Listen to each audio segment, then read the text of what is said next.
ನಮಸ್ಕಾರ ಸ್ನೇಹಿತರೆ. ಮಾಧ್ಯಮಗಳ ವರದಿಯ ಪ್ರಕಾರ 22ನೇ ಕಂತು ₹2,000 ಹಣ ಬಿಡುಗಡೆಯಾಗುವ ಸಾಧ್ಯತೆ.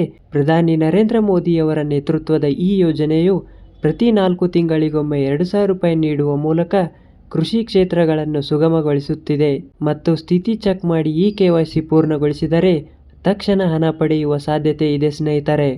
ಫೆಬ್ರವರಿ 2026ರಲ್ಲಿ ಇದ್ದು, ಇದರಿಂದ 11 ಕೋಟಿಗೂ ಹೆಚ್ಚು ರೈತರಿಗೆ ಫಸಲ್ ಸಿದ್ಧತೆಗೆ ಬೆಂಬಲ ಪಡೆಯುವ ನಿರೀಕ್ಷೆ ಇದ್ದು, ಇಲ್ಲಿಯವರೆಗೂ 21 ಕಂತುಗಳಲ್ಲಿ ₹1.89 ಲಕ್ಷ ವರ್ಗಾಯಿಸಲಾಗಿದ್ದು, KYC ಪೂರ್ಣಗೊಳಿಸದವರ ಕಂತುಗಳು ಅಡ್ಡಗಟ್ಟಾಗಿವೆ. ಬೀಜ ಗೊಬ್ಬರದ ದರಗಳು ಏರಿಕೆಯಾಗುತ್ತಿರುವ ಕೃಷಿ ಕ್ಷೇತ್ರದಲ್ಲಿ ಸಣ್ಣ ಮತ್ತು ಅತಿ ಸಣ್ಣ ರೈತರಿಗೆ ಕೇಂದ್ರ ಸರ್ಕಾರದ PM ಕಿಸಾನ್ ಸಮ್ಮಾನ್ ನಿಧಿ ಯೋಜನೆಯು ದೊಡ್ಡ ರಕ್ಷಣಾ ಕವಚವಾಗಿದೆ.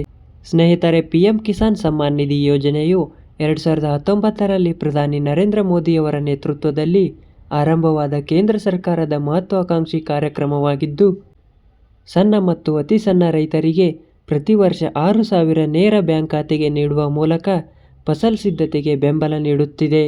ಇಲ್ಲಿಯವರೆಗೂ 21 ಕಂತುಗಳಲ್ಲಿ ₹1.89 ಲಕ್ಷ ಕೋಟಿ ವರ್ಗಾಯಿಸಲಾಗಿದ್ದು ಮತ್ತು ಇದರಿಂದ ಡ್ರಾಪ್ಔಟ್ ಪ್ರಮಾಣ 12% ಕಡಿಮೆಯಾಗಿದ್ದು, ಫಸಲ್ ಉತ್ಪಾದನೆ 18% ಹೆಚ್ಚಾಗಿದೆ. DBT ಮೂಲಕ ಹಣ ನೇರ ಖಾತೆಗೆ ಜಮೆಯಾಗುವುದರಿಂದ KYC ಮತ್ತು ಆಧಾರ್ ಬ್ಯಾಂಕ್ ಲಿಂಕ್ ಪೂರ್ಣಗೊಳಿಸಿದವರಿಗೆ ತಕ್ಷಣ ಲಾಭ. 2026ರಲ್ಲಿ 12 ಕೋಟಿ ರೈತರಿಗೆ ವಿಸ್ತರಣೆಯಾಗಿದೆ.